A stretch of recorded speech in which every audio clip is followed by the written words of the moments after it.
Welcome back to the channel. In today's video, we are ranking Richard Linklater's filmography. Richard Linklater was born in 1960 in Houston, Texas. His directorial debut, It's Impossible to Learn to Plow by Reading Books, was released in 1988. He has since gone on to direct 23 films, several TV shows, and short films. Linklater's films range from lighthearted comedies, personal romantic dramas, and adaptations of stories that he loves. The passage of time plays a large part in his storytelling, with multiple films all taking place over a few hours, and with one of his films taking place over 12 years. His love for his home state of Texas, his passion for baseball and his Houston Astros, and his interest in mundane conversations and everyday life of suburban families are prevalent all throughout his filmography. He has been nominated for 5 Academy Awards, one for Writing Before Sunset, one for Writing Before Midnight, and one for writing, directing, and producing Boyhood. So the idea for doing these kind of director-ranked videos obviously started a couple months ago when I did Christopher Nolan. For Christopher Nolan ranking his filmography, the main reason I did that was because he had just won Best Director at the Oscars, and so I kind of wanted to just go back and rewatch his entire filmography. I think there was maybe 3 or 4 of his films to that point that I just hadn't seen, so it was fun just kind of going back and rewatching or watching some of those films for the first time. The reason I wanted to do Richard Linklater, the real reason was it just a couple months ago. I guess at this point, I guess it's been 3 months maybe already at this point, when Hitman released on Netflix. And I was looking at it, and I'd always known that at some point, part of this doing this channel was I want to go back and watch these classic films that I hadn't seen. So I always knew at some point I wanted to go back and watch the Before trilogy, Before Sunrise, Before Sunset, and Before Midnight. And this was one of those. I've done this a couple times where anytime a director, an iconic director, has a film coming out, before I see his new film, I'll go back and rewatch a couple of his, or at least one, maybe 2 of his previous films. But for Linklater, I specifically wanted to do the Before trilogy. And I had this moment of, as I was deciding I wanted to watch the Before trilogy, so I watched that, and then I watched Hitman, and I was instantly kind of falling in love with Richard Linklater already, and I was like, I want to watch more of his films. And then I started thinking about it, and I was like, off the top of my head, I don't know how many Richard Linklater films I even know. And so I looked up his filmography and was just kind of shocked to see how many big films he's done, how many different these kind of classic films that I'm like, oh, I've heard of that, I've heard of that, I've heard of that. And it's like I've heard of, maybe, 10 of his films or whatever, and just had no idea that he directed all of them. So I kind of realized, with some directors you kind of have a general idea of like what their films are. With Richard Linklater, it was just kind of this fun experience of just seeing all these films and being like, I've heard of all these, but I just had no idea who the director was, and then now being able to kind of put it all to Richard Linklater. And it was also kind of an interesting kind of realization of seeing his whole filmography laid out like that, seeing how many classic films he has, and then realizing in that moment that I had only seen 2 Richard Linklater films before heading into this journey of going through and watching his filmography, and the only 2 of his films I'd seen are Where'd You Go, Bernadette, and Apollo 10.5: A Space Age Childhood.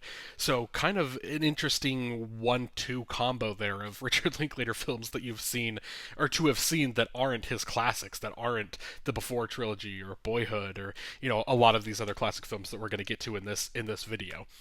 So without further ado, let's just jump into the ranking and kind of quick little reviews of a couple of these films.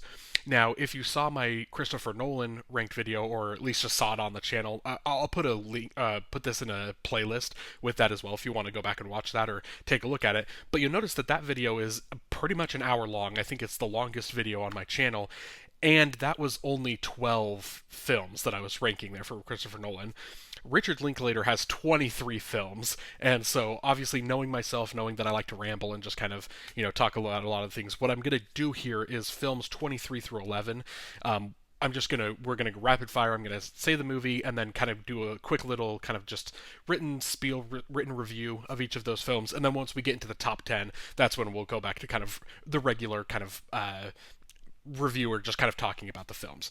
So without further ado, let's jump into the rankings. Coming in at number 23 is It's Impossible to Learn to Plow by Reading Books. A nameless young man travels the country by bus and train, visiting friends and making new ones, having banal conversations, and dedicating his existence to mundane activities. It's Impossible to Learn to Plow by Reading Books was released in 1988 and was Linklater's directorial debut. The film stars Richard Linklater, James Goodwin, and the late Daniel Johnston. An extremely low budget and experimental debut film that isn't interested in following your traditional storytelling structure. While this film didn't work for me, I respect the boldness that Linklater had from the jump, and that boldness paid off in some of his future films. It was an interesting watch, but one that I probably won't ever revisit. Coming in at number 22, Fast Food Nation. A dramatized examination of the health issues and social consequences of America's love affair with fast food. Fast Food Nation was released in 2006 and was Linklater's 12th film. The film stars Greg Kinnear, Bobby Cannavale, and Paul Dano. Going into this film, I was under the impression that it was a documentary, so it took a minute to adjust to a narrative fictional story. Linklater was passionate about this story, but the passion didn't capture my interest, and the numerous storylines made it hard to get invested. While there weren't any acting standouts, the cast is so deep that I did enjoy seeing each new actor pop up.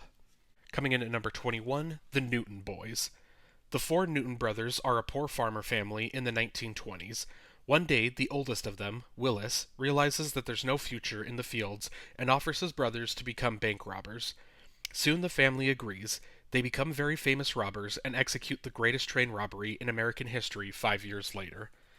The Newton Boys was released in 1998 and was Linklater's sixth film. The film is based on Claude Stanush's novel of the same name.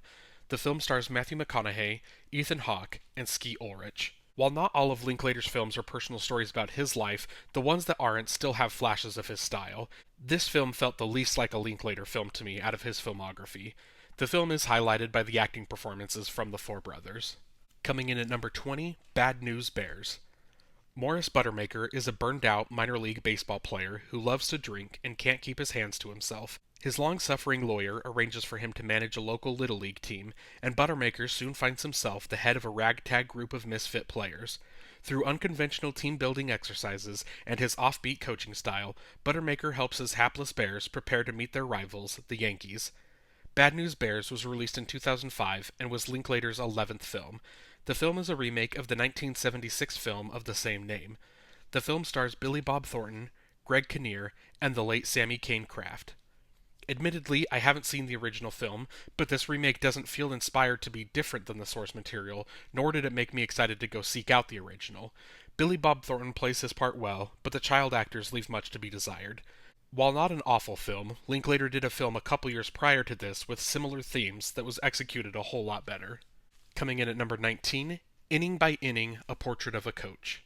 A profile of University of Texas baseball coach Augie Garrido, the winningest coach in NCAA history. Inning by Inning, A Portrait of a Coach was released in 2008 and was Linklater's 14th film. The film stars Augie Garrido, Roger Clemens, and Houston Street. I love baseball, but I have no connection or memories of Augie Garrido or the Longhorn baseball program. And while I'm also a sucker for a good ESPN documentary, there wasn't anything too memorable here to make it stand out from the others I've seen. It's also really hard to even feel Linklater's impact here outside of the obvious love for Texas. Coming in at number 18, Waking Life. Waking Life is about a young man in a persistent lucid dreamlike state. The film follows its protagonist as he initially observes and later participates in philosophical discussions that weave together issues like reality, free will, our relationships with others, and the meaning of life. Waking Life was released in 2001 and was Linklater's 7th film. The film stars Wiley Wiggins, Ethan Hawke, and Julie Delpy. All of Linklater's animated films have a unique style, which takes some time to get adjusted to. The story is one that a lot of people have connected to, but the film didn't move me as much as I hoped it would. I will say, this feels like the film in Linklater's filmography that could benefit the most on a second watch, so I'm sure someday I will give it another chance. Coming in at number 17, Me and Orson Welles. New York, 1937. A teenager hired to star in Orson Welles' production of Julius Caesar becomes attracted to a career-driven production assistant. Me and Orson Welles was released in 2008 and was Linklater's 15th film. The film is based on Robert Kapelow's book of the same name. The film stars Zac Efron, Christian McKay, and Claire Danes. We've seen the actor that Zac Efron has grown up to be, so it's fun to take a look back at what he was doing in between High School Musicals. The film gets by on its comedy, as well as Efron's chemistry with each of his co-stars. A fun watch, but not one that had much impact in remembering Linklater's filmography. Coming in at number 16, Suburbia. A group of suburban teenagers try to support each other through the difficult task of becoming adults. Suburbia was released in 1996 and was Linklater's fifth film. The film is based on the Eric Bogosian stage play of the same name. The film stars Giovanni Ribisi, Parker Posey, and Steve Zahn. One of Linklater's best uses of telling a story over the span of one night. While I wasn't a big fan of many of the characters, their extreme personalities are what creates a compelling drama. In my journey of watching Linklater's filmography, this was one of the first ones I watched where I instantly realized why so many people love his films and his style. Coming in at number 15, A Scanner Darkly. An undercover cop in a not-too-distant future becomes involved with a dangerous new drug and begins to lose his own reality as a result. A Scanner Darkly was released in 2006 and was Linklater's 13th film. The film is based on the Philip K. Dick novel of the same name. The film stars Keanu Reeves, Robert Downey Jr., and Winona Ryder. Another Linklater animated film that I think takes a bit to get adjusted to, but ultimately one that works better for me. The film has a star-studded cast in rotoscope form, and they all give great performances. The film most likely resonates with fans of the novel more, but even if you have no knowledge of the book, you'll still find entertainment in the story. Coming in at number 14, Bernie. In small-town Texas, affable and popular mortician Bernie Teed strikes up a friendship with Marjorie Nugent, a wealthy widow well known for her sour attitude. When she becomes controlling and abusive, Bernie goes to great lengths to remove himself from her grasp. Bernie was released in 2011 and was Linklater's 16th film. The film stars Jack Black, Shirley MacLaine, and Matthew McConaughey. A dark comedy that works as well as it does thanks to Linklater's script and the lead performance from Jack Black. And while Matthew McConaughey is fun in his role, the film loses its momentum when he becomes the focal point of the story. It's still more fun more often than it's not, and it's a film I would happily revisit. Coming in at number 13, Last Flag Flying. 30 years after serving together in the Vietnam War, Larry, Sal, and Richard reunite for a different type of mission, to bury Doc's son, a young Marine killed in Iraq. Foregoing the burial, the trio take the casket on a bittersweet trip up the coast to New Hampshire, along the way reminiscing and coming to terms with the shared memories of a war that continues to shape their lives. Last Flag Flying was released in 2017 and was Linklater's 20th film. The film is based on Daryl Ponickson's book of the same name. The film stars Steve Carell, Bryan Cranston, and Lawrence Fishburne. An unforgiving look at war and the damage it has and continues to do. The film has some overly sentimental moments, but the grounded performances from all of the actors bring me back in. This is one of my favorite Steve Carell performances, and it's some of his best work. Coming in at number 12, Tape. 3 old high school friends meet in a Michigan motel room to dissect painful memories from their past. Tape was released in 2001 and was Linklater's 8th film. The film is based on a Steven Belber stage play of the same name. The film stars Ethan Hawke, Robert Sean Leonard, and Uma Thurman. A 3-person play that manages to pack so much tension and suspense into one room, a room dominated by Ethan Hawke and Robert Sean Leonard, but Uma Thurman absolutely steals the film when she enters. The ending wasn't necessarily my favorite, but this film was more about all the moments leading up to the conclusion that I was already all of the way in on the film. Coming in at number 11, Slacker. Austin, Texas is an Eden for the young and unambitious, from the enthusiastically eccentric to the dangerously apathetic. Here, the nobly lazy can eschew responsibility in favor of nursing their esoteric obsessions.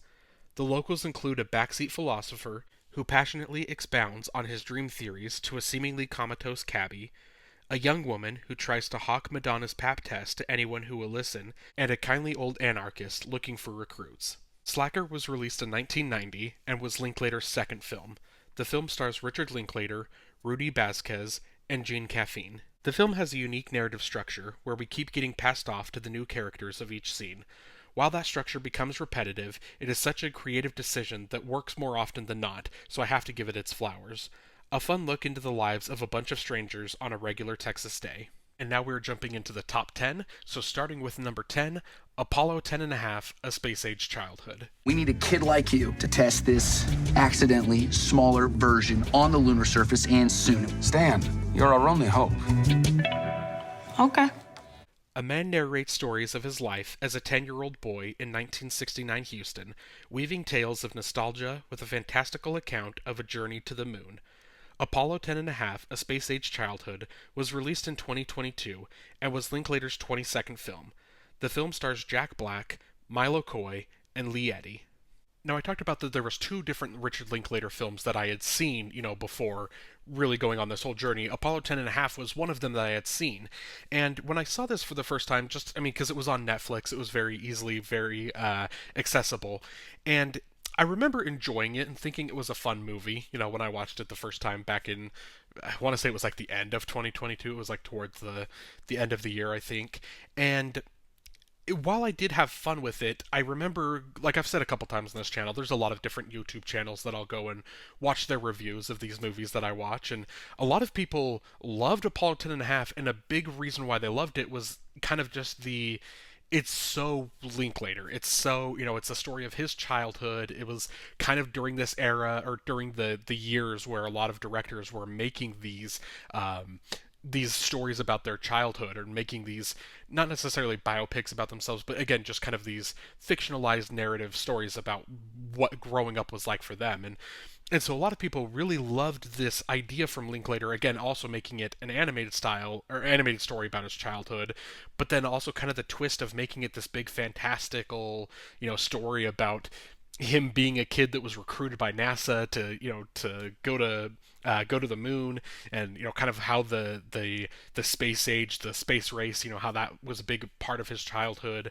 And there's just so many different things, and again, because it's all about his childhood, it's all about Texas, and it's all about the things that made him. And so it was one of these films that I think a lot of people that had a love for Richard Linklater, they loved the film because of that.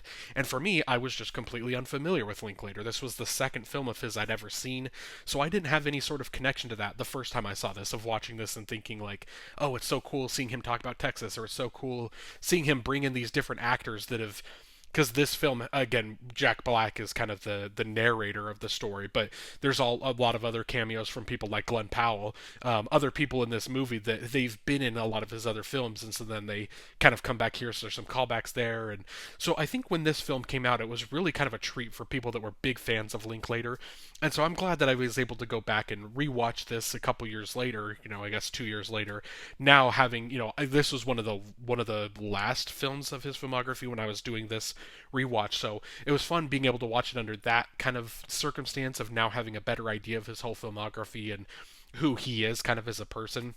And so that really did kind of help my enjoyment of the story a whole lot more, because this really is one of those films where it's, again, a lot of narration from Jack Black. That is kind of the whole story, is kind of just him narrating, talking about, Richard Linklater's childhood for the most part. So it was a whole lot of fun, again, being able to revisit this all those years later. And I will say that I did like it more than I did the first time I saw it because of that. But we are still going to leave it here right at the beginning here of the top 10. Coming in at number 9, Where'd You Go, Bernadette? I think what happened to my mom is that she got so focused on her family that she forgot about herself. When architect turned recluse Bernadette Fox goes missing prior to a family trip to Antarctica, her 15-year-old daughter Bee goes on a quest with Bernadette's husband to find her. Where'd You Go, Bernadette was released in 2019 and was Linklater's 21st film. The film is based on the Maria Semple novel of the same name. The film stars Cate Blanchett, Emma Nelson, and Billy Crudup. Now, Where'd You Go, Bernadette was the first Richard Linklater film that I'd ever seen.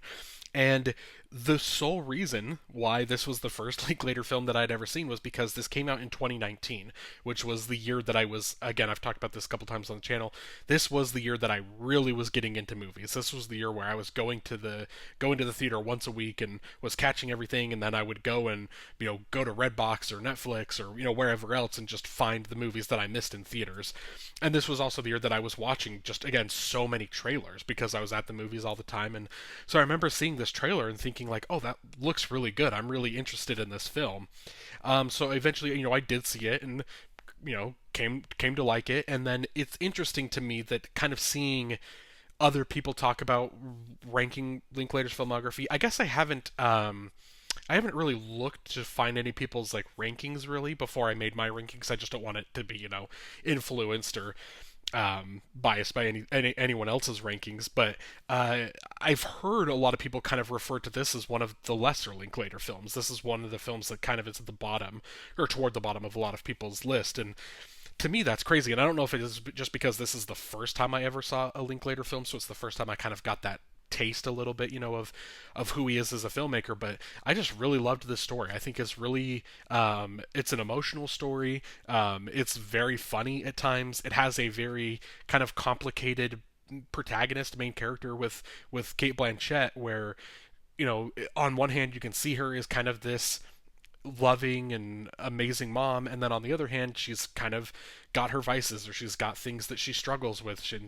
She's kind of this, at times, kind of a mean recluse, someone that's just kind of in the house all day, doesn't really socialize very well, isn't very kind to other people. So there's kind of a lot of things that go on with her that kind of make her just a really compelling protagonist to follow. And it really is just one of those stories that I think, especially on this second watch, because this is only the second time I've ever seen it, but when I was watching it a couple weeks ago, I was just kind of blown away. I forgot how kind of emotional the third act is, and how really kind of just in love with the story I was once we kind of get to the third act and the whole kind of final set that kind of takes place away from kind of the house. It was kind of the first time that I remember just watching it and just being like, I don't remember this film being, I don't want to say as emotional, like it's not like I was crying, but I was just I was swept up under the story. I was swept up under the themes and just what was happening there in the third act. And so I really just enjoyed this film. And if you've seen a lot of Linklater films, it's very possible that maybe this is one of the ones you haven't. And personally, I would recommend it. I really do enjoy Where'd You Go, Bernadette. Coming in at number 8, School of Rock. Ba-da-ba-da, can't you see that I am not afraid? Shaka-ga-ga. Lawrence is good at piano. He shall be rocking in my shoe. Ra-ga-ga-ga. Stop. That's perfect. You're perfect. Fired from his band and hard up for cash, guitarist and vocalist Dewitt Finn finagles his way into a job as a 5th grade substitute teacher at a private school, where he secretly begins teaching the students the finer points of rock and roll.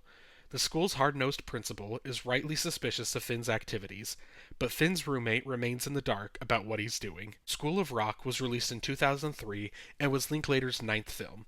The film stars Jack Black, Joan Cusack, and Miranda Cosgrove. Now, I was kind of talking about, at the beginning of this video when I was looking at Linklater's entire filmography, and I was like, there was a bunch of films that I was like, oh, I recognize that, or I recognize that, but I just had no idea they were directed by Richard Linklater.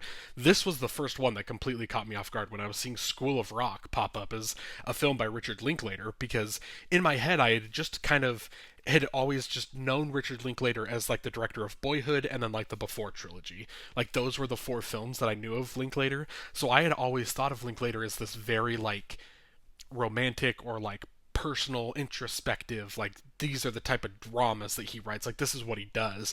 And so then to see like just a studio comedy like School of Rock also being in the middle of his filmography, including there's a couple other comedies that are coming up in the next couple films on this list as well. But seeing this as the first one, being like, oh, I had no idea that was directed by the same guy that did what people refer to as like the best romantic trilogy ever.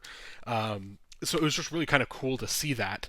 School of Rock is one of those films that I had always wanted to see, especially just kind of going back to my childhood, how popular that this film was when I was a kid, and all my friends, and all these people had seen it, and it was one of those that I just never saw it as a family. And so it was kind of interesting going back and watching it, and it's one of those films where watching it now for the first time as, someone pushing 30, I think I kind of was like, maybe not the intended target or like the intended audience, or like this would have hit differently if I was, if I watched this when I was a kid. I still enjoyed it, but it's one of those, after I was like kind of going on Letterboxd and ranking it and seeing all of my friends and the people I follow and seeing the amazing, like how highly everyone rates this movie and the praise that everyone has for this movie, I didn't quite hit that level. I do think this is a film that, again, if you've seen it when you were younger, if you saw it back in the early 2000s, if I would have seen it back then, I'm sure this is a film I would have just would have had a lot more nostalgia to, that would have kind of gravitated me, into that, to loving it a little bit more than I did. But as of right now, just on one watch, it was fun. It was, a funny movie, and I did enjoy it. I just think that this is one that, again, if you have more nostalgia, kind of tied into the film, I think that helps it a whole lot more. Or it's just one of those films that we'll see that as I watch this more and more, because I'm sure School of Rock, this is a classic film for a lot of people. I'm sure this is a film I'm going to see multiple times again the rest of my life. So we'll see if that's one of those, just the more and more you watch it, maybe your nostalgia isn't necessarily tied to seeing it in the early 2000s, but maybe it's just kind of tied to the first time you saw it. So I do think that School of Rock is one of those films that the more and more I watch it, the more and more I'm going to feel nostalgic for maybe the first watch. So I'm interested to see how this kind of changes in the rankings moving forward. Coming in at number 7, Dazed and Confused. Say, man, you got a joint? No, not on me, man. It'd be a lot cooler if you did. The adventures of a group of Texas teens on their last day of school in 1976, centering on student Randall Floyd, who moves easily among stoners, jocks, and geeks. Floyd is a star athlete, but he also likes smoking weed, which represents a conundrum when his football coach demands he signs a no-drug pledge. Dazed and Confused was released in 1993 and was Linklater's third film. The film stars Wiley Wiggins, Jason London, and Matthew McConaughey. And then immediately, this is the other comedy that's on Linklater's filmography that when I saw, School of Rock and Dazed and Confused as like back-to-back films on his filmography, I was like, whoa, had no idea that this was, again, the director that in my head I only knew of him as Boyhood and the Before trilogy. I just didn't know that this was in him, which is crazy looking back at it now because, again, I feel like that Dazed and Confused is so much about what Linklater is. Again, not only just kind of comedic performances, but these stories that are about just kind of mundane conversations, or just about people just experiencing life for a night. Again, this is another one of those films that just kind of takes place the last day of school in the mid 70s, and it's just about this group of kids you follow. Some of the kids that the juniors that are becoming seniors, a lot of the 8th graders that are going to be freshmen the next year. So you got this kind of, I guess it's a wide range of multiple ages of high school kids, but it's really just a bunch of junior high and high school kids, and seeing how they spend a night kind of partying and doing whatever they're doing. Obviously a big part of it, kind of what I knew about this film, again, a lot of just kind of the Matthew McConaughey character and what he brings to the film. So I was kind of shocked when I was watching this for the first time, seeing how late Matthew McConaughey comes into the film. In my head, I just kind of assumed he was the main character before seeing this for the first time. So it was kind of interesting seeing him come in so late, and kind of just the chaotic energy that he does bring in when he comes into the screen. But I mean, it's just this cast. I was also just stunned when Ben Affleck showed up. I believe Renee Zellweger is in this film I think she's like a kind of a side character, like just an extra that has a couple scenes early in the movie. Just one of those where there's just such a stacked cast of just people that are also just kind of like in the background of the film, and I feel like I'm kind of forgetting a couple other people as well off the top of my head that play a big role in this film. But again, I was just kind of shocked to see this being something that was in Linklater's filmography. I did really enjoy this film. It is one of those that some of the comedy is, I don't want to say outdated, but it's just kind of the way that comedy evolves and the way where we are now in 2024. It's one of those that I think that it's not like, I'm not going to say this film couldn't be made today, but it's just there's certain things that definitely would have been done differently if it had been made today. But again, I think a lot of it does work so well, and I think a big part of why it works so well is just the Linklater style, the Linklater flair of keeping this as a film that's just taking place over one night, following these kids.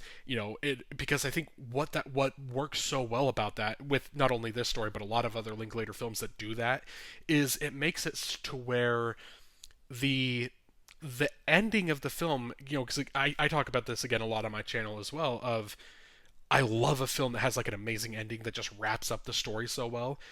These type of stories, they don't necessarily have to have some amazing ending, because it's really just, it's a story about the journey, about like where you started the night versus where you end the night, what happened along the way, and then the film can just kind of end. And for me, like, that's fine, because that's the story, again, wasn't necessarily building to something of like this is where the story's going. We get to this, and then it pays off everything you just saw. It really is just kind of an experience that you're watching throughout. And so when it ends, it just ends because the next morning or whatever the kind of the usually a lot of Linklater's films take place over like one night, like this and Suburbia, and there's another film coming up that we'll talk about as well that does that same thing. And so it's just like once you just get to the next morning, that's kind of the end of the story, and it's fine just kind of ending because the entire point of it was just watching what you watch, just experiencing one night with these characters, and so it just creates a real fun movie-going experience. Coming in at number 6, Before Midnight. I feel close to you. Yeah. But sometimes I don't know. I feel like you're breathing helium and I'm breathing oxygen. What makes you say that? See? I'm trying to truly connect and you make a joke. It has been 9 years since we last met Jesse and Celine, the French-American couple who once met on a train in Vienna. They now live in Paris with twin daughters, but have spent a summer in Greece at the invitation of an author colleague of Jesse's. When the vacation is over and Jesse must send his teenage son off to the States, he begins to question his life decisions, and his relationship with Celine is at risk. Before Midnight was released in 2013 and was Linklater's 17th film. The film stars Ethan Hawke, Julie Delpy, and Seamus Davy Fitzpatrick. Now, I'm sure a lot of you were wondering when the Before trilogy was going to start popping up, and here we have the first entry, Before Midnight, the third film in the trilogy. And for those of you that just are kind of unfamiliar about the Before trilogy and what it is, I mean, it's just kind of 3 films following the same 2 characters, and each film, I believe, is exactly 9 years apart. So I think you had... This one was 2013, which means the previous one, quick math, would have been 2004, and then the one before it would have been like 1995. And I think each one is exactly 9 years apart. And it kind of is just this fun little thing, again, because these are the main ones of Richard Linklater's filmography, where it all just takes place in a matter of hours leading up to the title, pretty much, of the film. Obviously, the first one, Before Sunrise, is a film that kind of takes place with these 2 characters. They meet, they spend a night together, and it's going to end at sunrise because, if I remember, it's because I guess they're both Celine is the one that's leaving the first time. She's the one that they're getting on a plane and they're separating. The next one, Before Sunset, same thing. They have another day together, but then at sunset, Ethan Hawke's character, is going to be leaving or whatever. And then this is the same one where Before Midnight, they spend like a whole day together and then into the night, and then at midnight something's happening to where it's going to kind of change the relationship or change the situation that they find themselves in. So it's just each one, it's really this intimate and interesting look of just following 2 characters, just following their journey, and again, not even really like their journey, because I don't want this to seem like it's something that you've been following these characters across 18 films between all of these movies, or 18 years between all of these movies, and these characters inside and out, because you really don't, because you're really just getting a glimpse of them in days, like one day at a time, for the most part. And so it's really interesting because you have these characters are just having these deep at times throughout this trilogy, having these deep philosophical discussions, just discussing religion or what just kind of beliefs they have, or politics, or just a whole bunch of like their professions, their careers, the countries that they live in, and kind of the differing like just the differences between those 2 and how that makes them the difference of people that they are, the different personalities or different things that they experience. And so it's just really kind of this interesting thing of just seeing these 2, again, one of them being American, one of them being French, just seeing the different viewpoints that they have on life throughout all of these discussions is just riveting, and really just makes you love them as characters and love their relationship. And I guess this is kind of, the bio for this film kind of spoils a little bit of Before Midnight is the one where they are together. They've gotten together at this point in the trilogy, and so this is kind of for me, it does fall in 3rd place in terms of the trilogy, partially because they are together. I think what works so well about the first 2 is kind of the yearning and the the romance, the love, the courtship, everything that's kind of going on there. The chemistry that they have is just incredible. Now, they have the same great chemistry in this, and honestly, their chemistry might be even better in this because there's a lot more drama and there's a lot more realistic arguments and heated debates and discussions that happen in this film. So I think that their chemistry is still unmatched and it's great between Ethan Hawke and Julie Delpy, but it is, I think, for that reason, it being the film that they are together, and it's again, it's hard to just kind of nitpick because the entire trilogy is so great.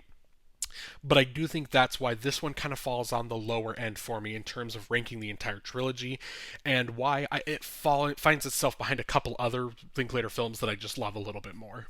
Coming in at number 5, Boyhood.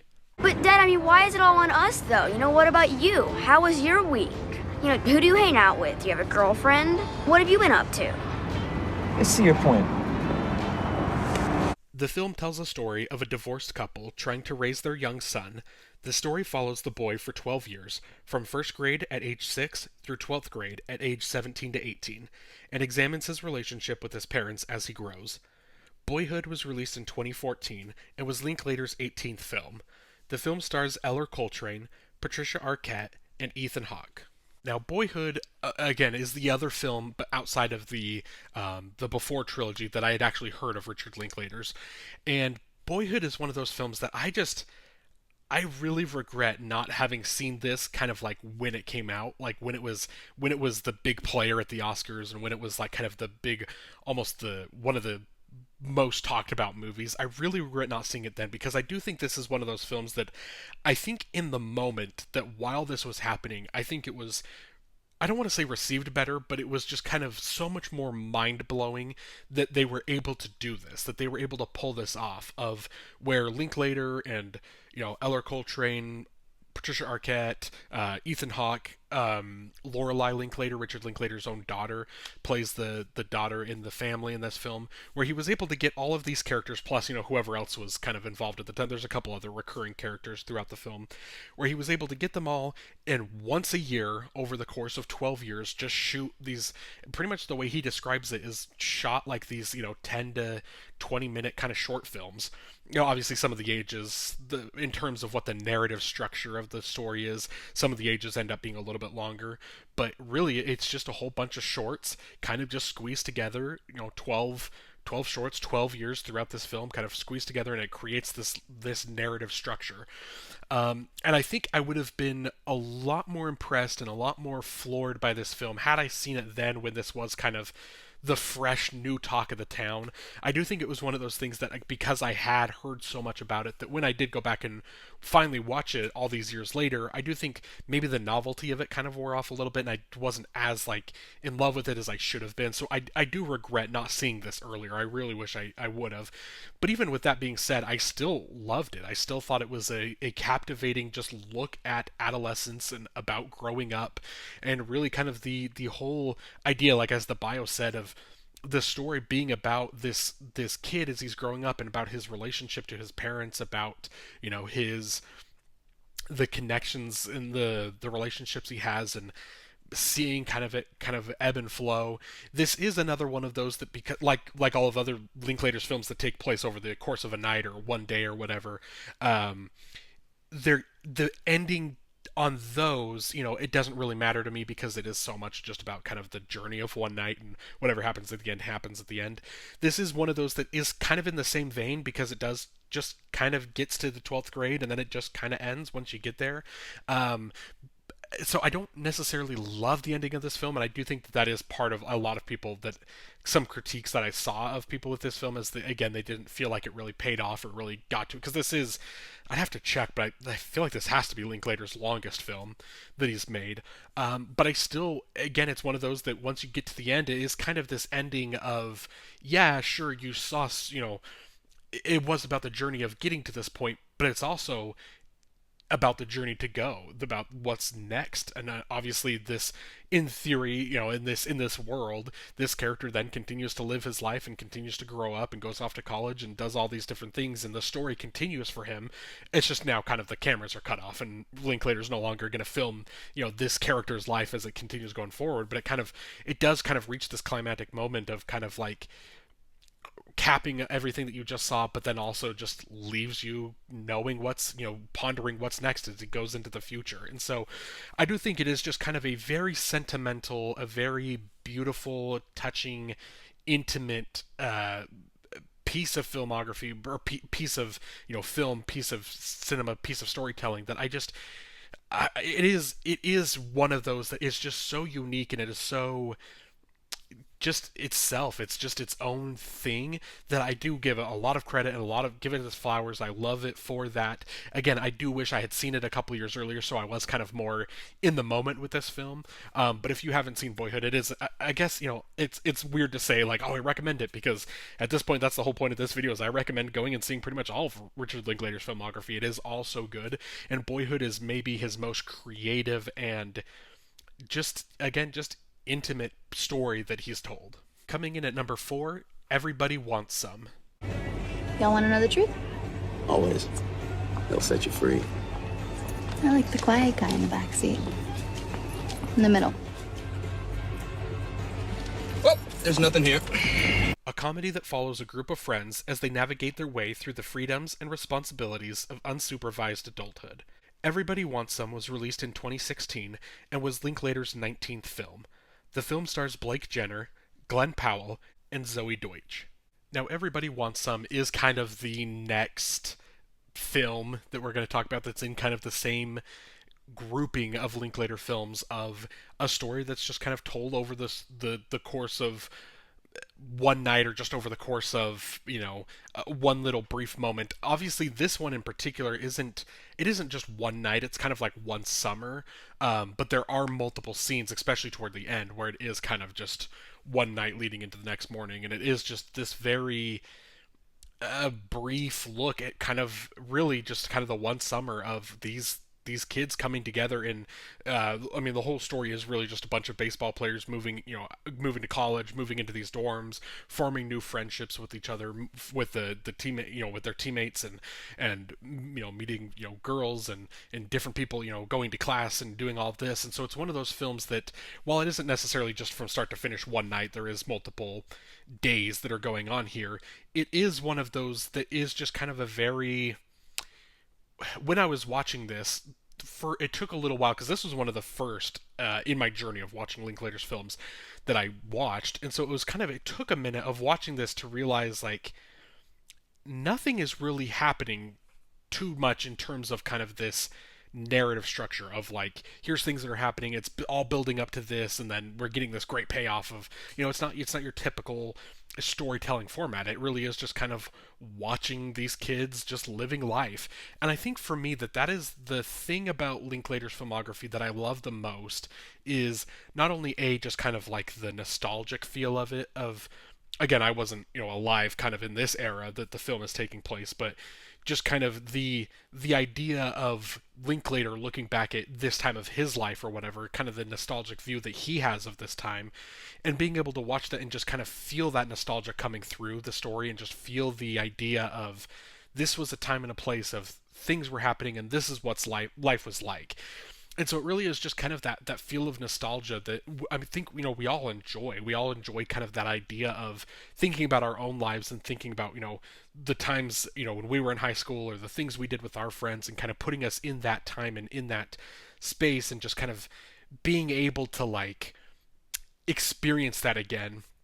And so that's what I love so much about Linklater's filmography, of him actually just kind of putting this all together and getting to kind of just relive, this is one of those where I don't necessarily know how much of this is based off of like Linklater's experience of playing baseball. I know he played sports. I think he played college ball, but so I don't know how much this is based off of like his team and people he knew or whatever, but just kind of the general idea of playing baseball at this time of his life was something he was doing. And so it really is just kind of this fun story of just seeing all these different characters. And this, I have to say, because this was during kind of like the Glenn Powell assance, if you will, between, I mean, just between the last couple months of getting anyone but you, Hitman, and Twisters all kind of in a row. This, as well as obviously Top Gun Maverick being a couple years ago, but this was just kind of during this era of the Glenn Powell takeover. I will say this was the film, watching Everybody Wants Some, this was the film where I finally gave in and was like, I love Glenn Powell. This is kind of the film that just made me love him. He is so charismatic in this film. And honestly, every character is in this. And the reason why this is so high up on this list for me, because again, some of you maybe have seen this film, and I can see this being a film that is very kind of polarizing, where a lot of people just don't like this because it is, again, not really about a whole lot except these kids just kind of living life. And so if you don't find that very compelling, I can see why you don't like this. But for me, it was so compelling and so fun to watch because I just loved every single character. Every character was funny, would bring something to the table. They are energetic. They just all of these things. It's just when you have a film of so many great characters that are just you're having a blast every time they're on screen. The film doesn't necessarily even have to be about much. It can just be about these kids living life, which this film is. So this is another one where this is maybe one of Linklater's, because I guess obviously now Glenn Powell, but at the time Glenn Powell probably wasn't all that big. And then I guess like Zoe Deutsch is a big name, but outside of those, no, and I guess there are other people. Oh, I'm drawing a blank on his name. Wyatt Russell.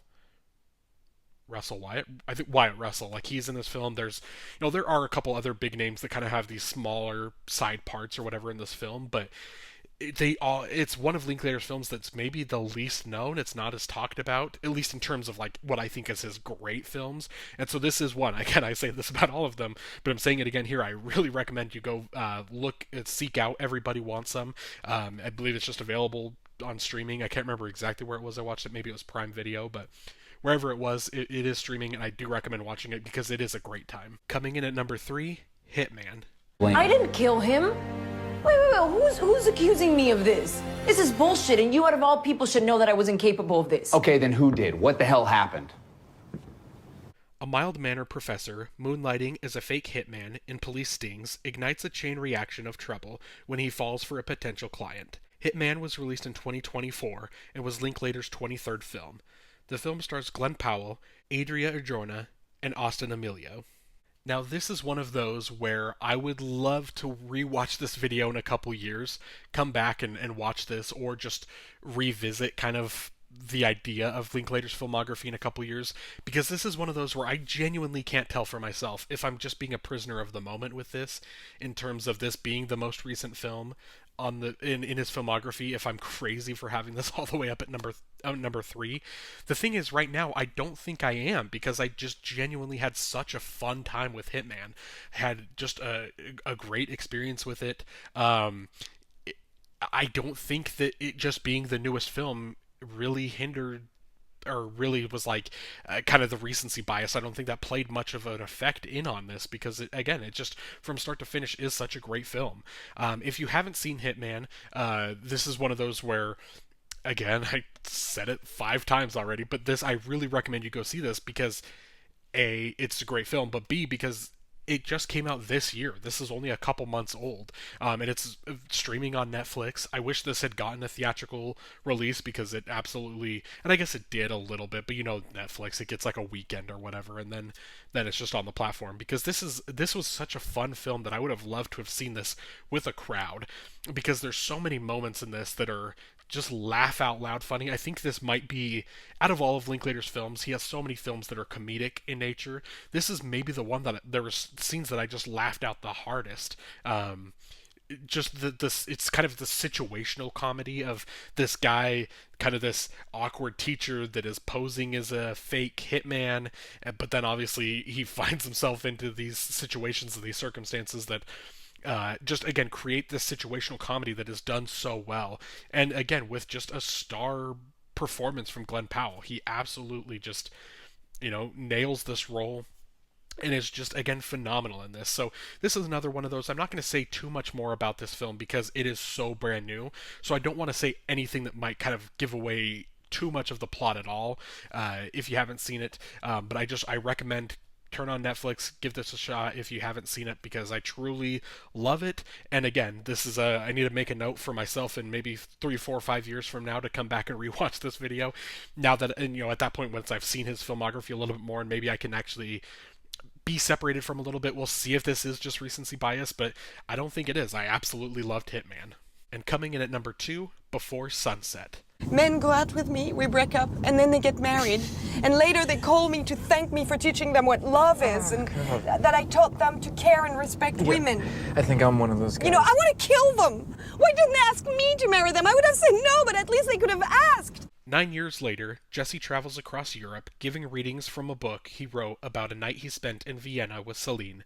After his reading in Paris, Celine finds him, and they spend part of the day together before Jesse has to again leave for a flight.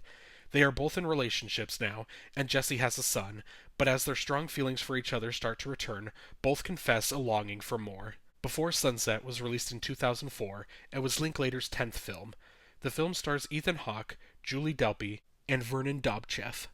And again, here it is. If you were paying attention, you might have noticed that only one of the trilogy has been named so far, and we're coming to the end here, so it was pretty obvious what was coming up here. I did decide to go with Before Sunset at number 2. I do know that this is, some people of the trilogy, this is a lot of people's favorites, because this is one of those where it's a little bit more about, like, the first film is such a romance in the sense that it's about these two characters meeting on a train and just falling in love with each other over the course of a night, knowing that it's going to end, knowing that they had one night together and that's it.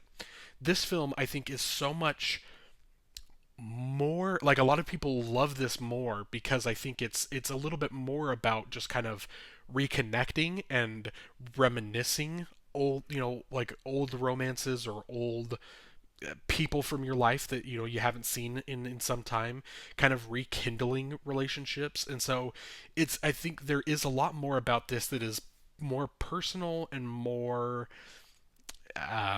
what's the word I'm looking for, just kind of a little bit more just like intimate, and it's a little bit more true to kind of like what these characters, what would have happened after you meet someone, you have this amazing one night thing, and it's something that you continue to think about as your life goes on, but your life has to go on. And it's, like I said, each film takes place 9 years apart from the previous installation in the franchise. So this is 9 years later. So, think about an old relationship you had 9 years ago and how things ended and what was different or what you could have done and how you wish things had actually played out. And so I think that's why I think this film works a lot better for some people, is just kind of the introspective and the kind of the hindsight, looking back at what you did and what could have been different, how you could have made this work. I think ultimately just kind of works better for some people as opposed to just a straight romance one night story thing. It really is just kind of, and again, the conversations in this film I think do get a little more introspective and get a little deeper. Not to say that the conversations in the first one aren't necessarily deep, but it's kind of these conversations about getting to know someone on a surface level. I think that some of the conversations in this film are more so getting to know someone on a deeper level in terms of really kind of understanding who someone is, as opposed to kind of the face or who they're portraying for a one night fling type thing. And so again, I do think that there is so much about this film that's beautiful. Love the ending. The final scene of this is beautiful. There's just, again, so much about this film that works so well, and that's why it is number 2 for me. But in terms of the trilogy, I do think I like the original a little bit better. So coming in at number 1 is Before Sunrise. I don't think I'm gonna be able to make it for lunch today, I'm sorry. I met a guy on the train and I got off with him in Vienna. We're still there. Are you crazy? Probably. A young man and woman meet on a train in Europe and wind up spending one evening together in Vienna. Unfortunately, both know that this will probably be their only night together. Before Sunrise was released in 1995 and was Linklater's 4th film. The film stars Ethan Hawke, Julie Delpy, and Andrea Eckert. And so again, in terms of just kind of ranking this trilogy specifically, not even his whole filmography, but just ranking Before Sunrise, Before Sunset, Before Midnight, I think where you rank these kind of just comes from a little bit more of like what captivated you more, what was more engaging to you. And again, I talk about the third film, Before Midnight, really kind of being about a couple that is together and is just about a marriage, a relationship. I guess they're not married, but the relationship that they've had over the last 9 years and what's blossomed and what's become of that. The middle film is kind of more so about, again, retrospective, looking back at what could have been, how you wish things played differently, what your life has been for the last 9 years, and do you regret some of the things that have happened over the last 9 years. So it's a little more introspective in that point. Before Sunrise for me is just, the reason I think I love it the most is because it is so much about just kind of a one night thing. It is, you meet someone on a train, you hit it off, connections, sparks, everything, and you know that you're going to spend one night together, and you know that this is it. What would you do in that situation of, like, you have one night with someone, and then how does this play out? What are the things you do? Where do you go? What do you see? What conversations do you have? Like, how are you spending your time? And so for me personally, my review on Letterboxd, I remember reviewing this, instantly gave it 5 stars, and I said this is the ultimate, like, Me and Who movie, because I'm sure like, obviously that kind of joke, that saying, a lot of people just say Me and Who. And so for me, it's the ultimate Me and Who movie, until I remembered that I am so boring and I'm so, like, introverted and just kind of to myself, that I would never find myself in this situation. And so I think that's part of what makes this story so captivating to me, is just kind of the idea of looking at it, and for me saying, like, oh, this would never happen to me, I'd never be in this situation, and then realizing, like, all it is it could be just have a conversation with someone on a train, and then you see what happens from there. You see where this goes. And so it's one of those things that's just so beautiful and romantic and captivating, of the idea of just one conversation, one thing, talk to one person on a train, and all of a sudden this entire night unravels in some way, that, because that's part of the part of the story is Ethan Hawke's getting off the train, and he's able to convince Julie Delpy's character Celine to hop off the train with him. Where at that point she's not getting off the train, but all of a sudden her whole day is changing. Her whole, at this point it's just one day, but little do they know, her whole life is changing. The entire idea of, like, what she believes, or things that who she views herself as a person, like, it's changing because of one decision, one little quick romantic thing that you did. And so I think it's just one of those things that Before Sunrise, it's just so beautiful, it's so romantic, it's so intimate, in the sense of it is just such a story of just two characters just sharing life, sharing a moment, sharing one night together. And there's something just absolutely just stunning and remarkable about that idea. And I love kind of the idea of the whole Before trilogy, in terms of, like, again, I talk about how some of Linklater's films are these deeply romantic personal stories, where this is kind of based on an experience he had of, like, one night with with a girl that he met, and then kind of wrote this story. And then he wrote Before Sunset as kind of a story of, like, as a way that he wishes he could have rekindled that, looking back at that one night he spent with this girl 9 years ago, kind of wishing he could rekindle that, in a sense. And so it's just one of those things that it is this fictionalized story with these two characters, but you can feel such a personal and such a passionate just care put into this script, that really what this film is, and what this entire trilogy is just nothing but monologues, nothing but conversations that in any other film would just be so boring, and would be so the parts of a film that you would skip to get to the good parts or whatever. But, like, that is the good parts of this trilogy, is just the beautiful, simple, just nonchalant, just kind of these small moments that really, in the grand scheme of one night, really are just these big, impactful scenes and impactful moments for these two characters. So I can't say enough about the entire Before trilogy. If there's anything of Linklater's filmography that you haven't seen, or if you haven't seen any of his filmography and you just want to start with one thing, obviously that is what I recommend first, is just the entire Before trilogy. All three of these movies, they're pretty pretty short, especially Before Sunset's like really short. But all of them are these short films that are just, you will be moved by all three of them. You will be in love with all three of them. And again, it's just exceptional filmmaking, and like that is it's what Linklater, I think, again, for me coming into this journey, it's what I knew Richard Linklater for, and for good reason, because again, they are just phenomenal, spectacular movies, one of the best trilogies of all time, and I just absolutely adore this film, this whole trilogy, and Linklater's entire filmography. And that's it. Thank you guys so much for watching this video. Let me know down below in the comments how you would rank Richard Linklater's filmography, the films you've seen. I don't expect many people have seen all 23. And honestly, it's even more because there are so many films he has that are just like short films or kind of TV shows that I didn't really, go into. There's, I think it's called God Save Texas. I think it's on Max, where it's like a documentary just about Texas with a bunch of just Texas filmmakers came in and did each an episode or something. So many different things of his that I didn't get to see. These were kind of like the 23 films that I could find of his filmography, so there really is more. And again, Linklater also he's got multiple films coming out or that he's working on that are under pre-production, or some of them that are in like production right now. So Linklater's one of those directors that I don't think he loves filmmaking so much that I couldn't ever really see him retiring. So again, I'm just so glad I was on this journey, was able to do this. So but again, I just don't expect anyone else has really seen all 23 of his. So just let me know in the comments below which of his films you've seen and which of his films you love. Let me know which films am I too high on or am I too low on. And then also just in terms of this series as a whole, there is another video I've already, by the time I've recorded and uploaded this video, there's another director that I've already seen his entire filmography as well. So in the next month or so, expect another video of this, another director ranked video coming out soon. But I think I'm going to do this a little bit more. I like this idea of watching an entire director's filmography, so let me know down below in the comments as well, just who are some of your favorite directors, and if we have some similar love for some directors, then maybe I'll check those directors' entire filmography out as well, and maybe do a video of that. So again, thank you so much for watching this video. If you would like to like the video and subscribe to the channel, I would greatly appreciate it, and have a great day.